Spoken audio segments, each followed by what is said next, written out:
Hello and welcome to this series of videos on international macroeconomics. These videos are part of the intermediate macroeconomics sequence at Western University. We're going to be covering topics that span from Williamson's Macroeconomics Chapter 16.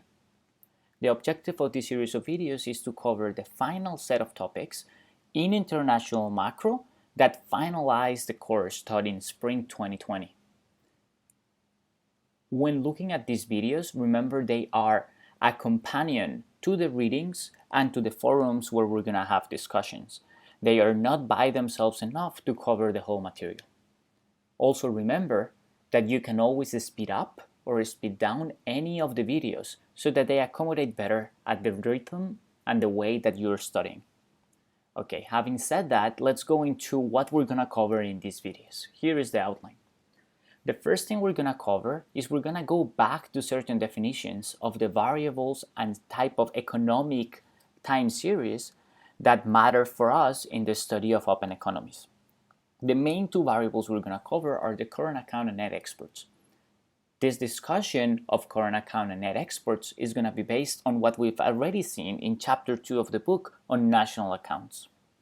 Once we have all these topics and we have all these definitions ready, we're going to go on and we're going to talk about small open economy models. The first thing we're going to do is a quick overview of what constitutes an open economy. In particular, what determines the real interest rate once an economy is open. This is going to matter a lot because when you open the economy, you not only have free flow of goods and services, this is basically international trade, you also have flow of funds. And that's going to have an important effect on what determines interest rates and how an open economy is going to react to different types of shocks.